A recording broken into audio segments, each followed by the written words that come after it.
नमस्कार, मी अल्पना स्वागत करत आहे आपला चॅनल अद्विका क्रिएटिव्ह वर्ल्डवरती। तर आधीही आपण गव्हाच्या कुरडया पाहिलेल्या आहेत आणि यावेळी आपण पाहणार आहोत एक पायली गव्हाच्या कुरडया म्हणजे जवळजवळ 5 किलो गव्हाच्या कुरडया।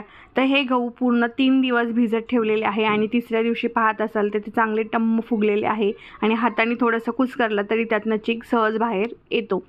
तर हे स्वच्छ 2 ते 3 पाण्याने व्यवस्थित धुवून घ्यायचं आहे जेणेकरून त्याचा वास असेल तो निघून जाईल आणि थोडासा असा मिक्सरला याचा भरडा काढून घ्यायचा जेणेकरून चीक आणि त्याचा वरचा पापुद्रा वेगळा होईल आणि आपल्याला चीक काढायला सोपा जाईल।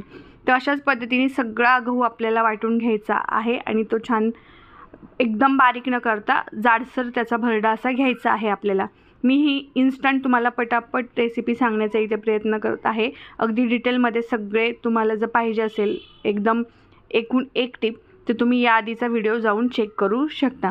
तर अशा पद्धतीने इथे चिकाचा आपल्याला भरडा काढून झालेला आहे आणि आता चीक आपल्याला तो गाळून घ्यायचा आहे।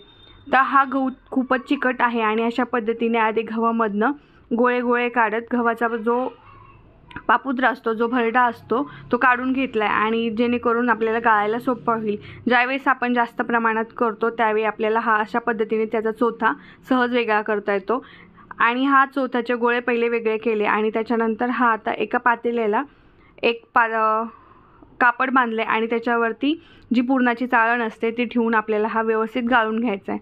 हा 2दा गाळून व्यवस्थित सफिशियंट होतो। तुम्ही जे कापड बांधाल ते कॉटनचं किंवा टेरिकोटचं असेल तरी चालेल, फक्त त्यातनं ताम खाली जाता गेली नाही पाहिजे।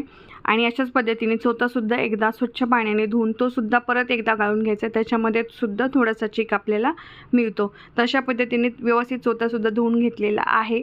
आणि एक महत्त्वाची टीप, गहू ज्यावेळेस आपण 3 दिवस भिजवतो त्यावेळेस ते प्रत्येक दिवशी सकाळी स्वच्छ पाण्याने धुवून परत त्याच्यामध्ये पाणी घालून ठेवायचं आहे जेणेकरून गव्हाला वास लागणार नाही।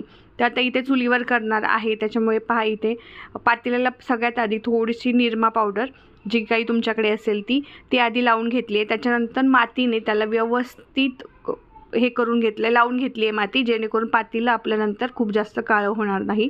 आणि माती लावून झाल्यानंतर थोडीशी त्याच्यावरती कोरडी मातीसुद्धा टाकून घेतली आहे। हे इकडं सुकतंय तोपर्यंत आपण आता चूल पेटवून घेऊयात। मस्त असं घराच्या बाहेर असं अंगणावरती हे आपण चीक करणार आहोत। अगदी छान वाटतं सकाळ सकाळ लवकर उठून हा जर कुरडयाचा बेत तुम्ही केला तर मन अगदी प्रसन्न। थोडंसं त्याला व्यवस्थित जाळ लागून झाल्यानंतर आपण आता त्याच्यावरती पातेलं ठेवूयात।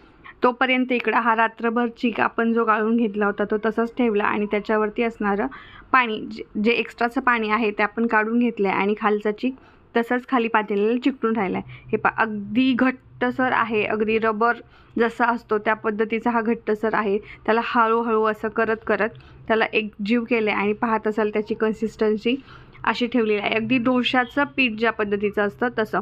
इथे जिरी आणि ओवा थोडंसं पाट्यावरती रगडून घेतले जेणेकरून आपण जर बारीक सोऱ्याने करणार असेल तर सोऱ्यामध्ये ते येणार नाही, मोठ्या सोऱ्याने करणार असेल तर जिरी त्याच्यामध्ये येत नाही। पण अगदी छोटी तारेने आपल्याला जर कुरडई करायची असेल तर नक्की हे करायचं आहे। थोडंसं मिक्सरला फिरवून घेऊ शकता किंवा पाट्यावरती करून घेऊ शकता।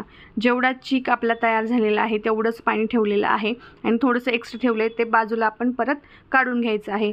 आता पाण्यामध्ये जिरी आणि ओवा टाकले, सोबतच मीठही टाकलेलं आहे आणि आई याच्यामध्ये नेहमी टाकते थोडीशी तुरटी जेणेकरून याला पांढरा शुभ्र रंग यायला थोडीशी मदत होते आणि हा जो चीक आहे तो स्वच्छ व्हायला सुद्धा मदत होते।